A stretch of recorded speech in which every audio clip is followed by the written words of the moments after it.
Alright, this morning we're going to be demonstrating the Lurch Mandoline type slicer. We're going to be using some fruits and vegetables with it. Right now we're going to put in the plain slicing blade. Look it in there, and then here we lock it in place. Yeah. Now that's fine. And let's see, we've got it set for a pretty thin cut. We're going to be making some apple tarts, and so the first thing we're going to do is slice the apple up. We've already got it peeled and cored. And we'll just put it onto the safety thing. And let's give it a whirl. I see the slices coming out. Alrighty. No, those are nice. Whoops, I need to pull that. Quick, Yes. Uniformly thin slices. Of course, you can adjust the thickness of the slice too, but that's right. This is about what we need to make some little tarts with.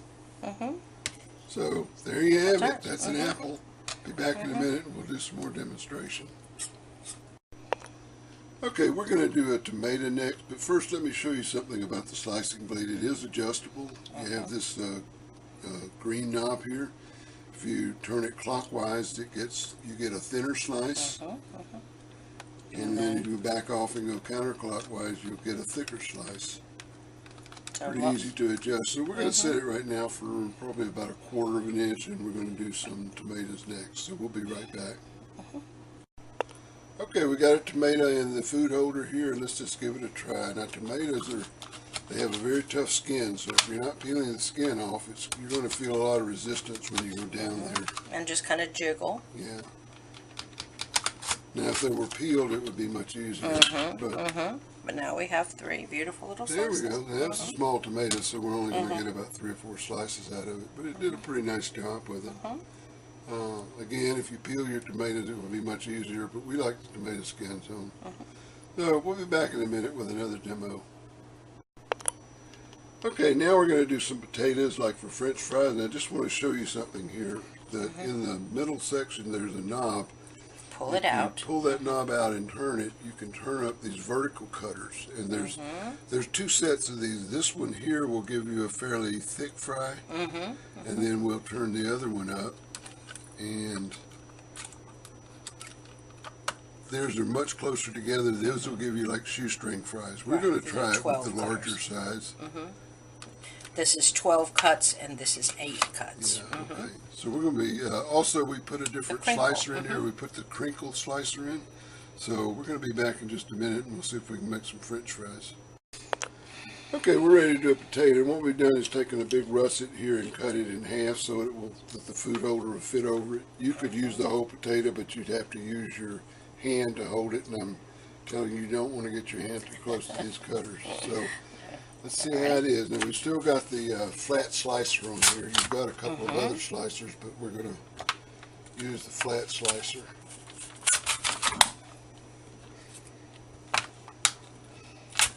Again, we're looking for kind of a medium-sized French fry here. So let's see what we got. Oh, nice. Okay. Very nice little French fries with crinkle cuts on one side. For some home frying.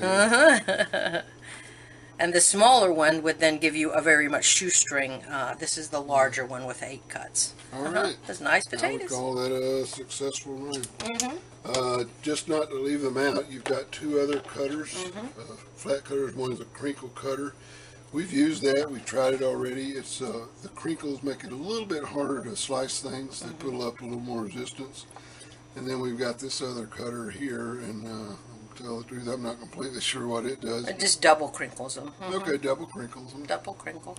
All right, so that's it. I hope the demonstration has been helpful. Full disclosure, we did receive one of these for evaluation and review, and I appreciate your watching. All right, this morning we're going to be demonstrating the Lurch Mandoline type slicer. We're going to be using some fruits and vegetables with it. Right now we're going to put in the plain slicing blade. Look it in there, and then here we lock it in place. Now that's fine. And let's see, we've got it set for a pretty thin cut. We're going to be making some